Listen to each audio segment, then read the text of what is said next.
Hey, fellas, welcome to Toronto. Billy, your first Canadian convention, right? I think yes. Woo! How is it so far? I like it. I like the people. It's freezing. Not right now, it's not. They said it was even colder last week. I don't believe that.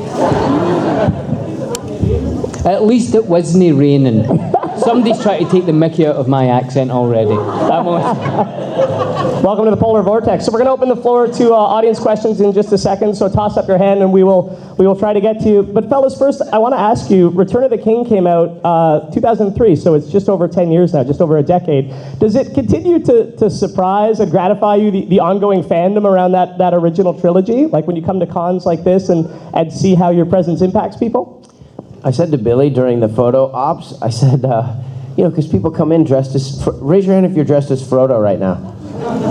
Or there's one. And how about Sam? Anybody dressed as Sam? None. Okay. In the photo, well, there you go. So I just said, what happens if, 3 years from now, nobody dresses as Sam, and nobody dresses as Frodo? Just ends. I don't know. What would we do? But then we would just dress as them again. And we'd start again. Frodo lives. Exactly. When you guys were making the trilogy, did you have a sense that it would have the impact that it has? Obviously, it's based on a well-loved work, but did you have the sense that the films would connect and kind of have the cultural impact that they have, even a decade later? No, we honestly didn't. I think we all tried to make the best films that we could, but seriously, they could have went straight to DVD. There wasn't any feeling that these were going to be huge, or that, and fantasy wasn't a big genre. There wasn't really big fantasy movies, So, when we got to go to the Oscars and stuff, then all that stuff was a real surprise, I think. I think I felt like it might be big, but big to me meant, like a big opening weekend. Right. So I don't, there's no way I didn't know about conventions and stuff back then. I think ComiCon was something I was loosely aware of, Harry Knowles or something, Right. But Ain't It Cool News? But no, there would have been no way to conceptualize this room full of people, Yeah. Can you tell us a little bit about getting the parts, about the audition process, and maybe the first time the two of you, or Dominic and Elijah, met? So the audition, as I understand it, and I might be wrong, was they had a sort of worldwide audition process, so at New York, Los Angeles, London, Sydney, and they narrowed it down through casting directors to maybe 4 people for each part in each city, and then Pete and his partner Fran flew around the world and saw everyone, read for them. They had scenes that were all top secret, and they weren't scenes that were actually in the film, or certainly the Pippin one I did wasn't. And then, it was that easy. So I read once for the casting director, went on tape and went to New Zealand, and then I met Pete and Fran, and then within a couple of weeks they called up and said, "Do you want to play Pippin?" I said, yeah. Oh, I thought you said, well, maybe. Mine was a little bit, that's basically my understanding of the process. I had a bit of an advantage because my father, John Astin, the original Gomez in the Addams Family,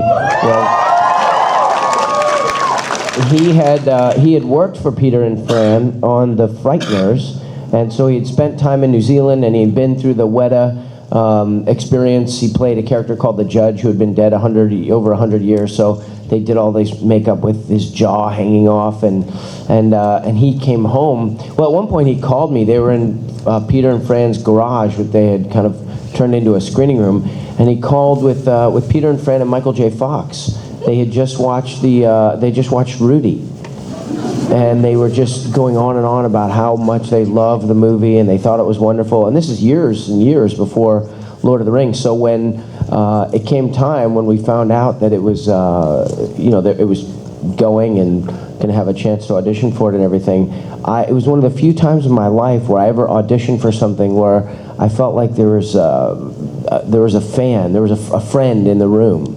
So I didn't feel nervous. I felt, anxious because it's so great and you want to be a part of it, but I didn't have that, wanting to prove myself to somebody. I knew they liked me and I knew they liked what I did, so it made it very comfortable. But it seemed just like Billy auditioned, and Victoria Burrows sent then there was video. Now video, for kids who are in the room,